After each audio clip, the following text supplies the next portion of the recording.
Hey guys, welcome back to Fantasy Tipped. Julian here for another Drops episode, and just like I do every single week, I'm going to tell you which forwards, which defensemen, and which goaltenders you should consider dropping. Before we jump into it, guys, drop a like and hit that subscribe button if you haven't yet done so. Your support really does mean a lot to me, and if you do want to take that support to the next level, do consider hitting that join button on YouTube, or down in the description below, there's a link to my Patreon, and by joining there, you do get some extra perks, like being able to DM with me one-on-one if you have any kind of fantasy hockey-related questions, and early access videos.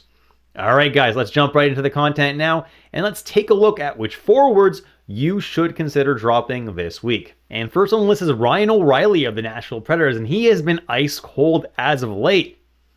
To add to that, Nashville this week only plays 2 games.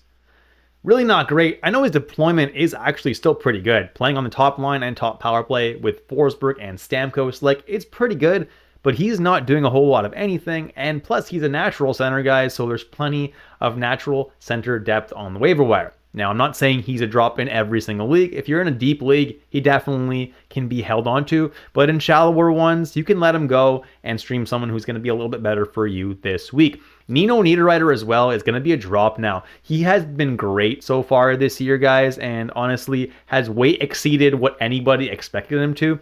But realistically, guys, he is a third liner in Winnipeg.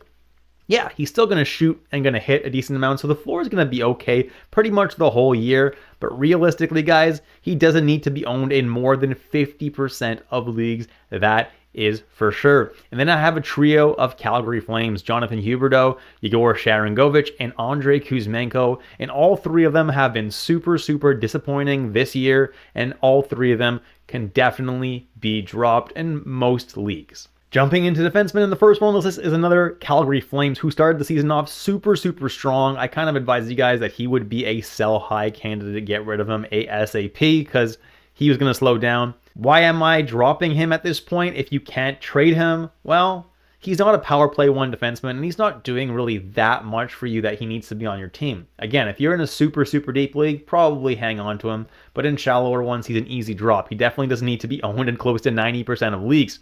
Same thing with Gustav Forsling. He's not getting top power play in Florida. They don't really seem to want to give him the top power play. They're giving it to Uvis Balinskis, and they're pretty much giving everybody a shot before Forsling. Now, he's not completely useless. His peripherals are okay, and he's putting up points every few games anyway. But really, guys, he does not need to be owned in close to 100% of leagues. That's absolutely crazy. Around 50% of leagues makes a lot more sense to me.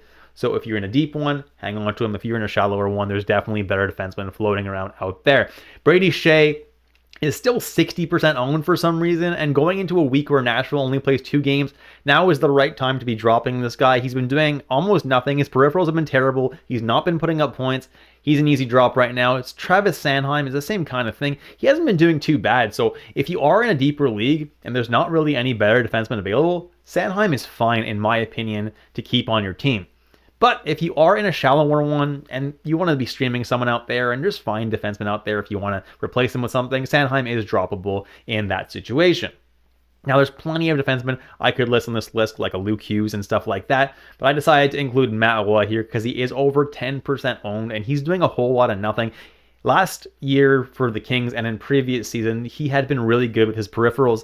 His peripherals have been pretty much non-existent this year, and the points are not going to come frequently enough to justify owning this guy. Finally, goalies that you should be dropping. Semyon Varlamov has been actually doing really good this year, but he's only getting every 3rd start or so in New York. So if that's good enough for you, if you're in a categories league and you're just doing it for the, the good save percentage and GAA, it's not the worst thing in the world. But in almost every other type of league, Varlamov is very hard to own if he's only getting 1 out of every 3 New York Islanders starts. Justus Anunin is going to be a drop as well, unfortunately. Looks like Georgiev has reclaimed the crease over there, and then Anunin let in 3 goals in 6 shots in his most recent start. Really bad. Was pulled pretty much immediately. Yeah, I'm not going to suggest this guy anymore, unfortunately, guys. Colorado probably is going to end up trading for a goalie, maybe a John Gibson or something like that. Deuce Noonan can be dropped in most leagues. Marc-Andre Fleury of the Minnesota Wild has been playing also really, really well this year, but unfortunately, he's only getting 1 out of every 4 starts or so. He's going to get the back-to-back starts, but not much more than that. So Fleury is definitely droppable, does not need to be owned in 17% of leagues. And Alex Lyon can be safely dropped now as well. Looks like Talbot has safely claimed the starter position over there, and Lyon did not do well in his last start. So maybe he reclaims the starting position at some point, but right now, he's not going to be getting the starts. And that's it for this video, guys. If you enjoyed the content today, drop a like, hit that subscribe button if you haven't already, and I'll catch you in the next episode of Fantasy Tipped.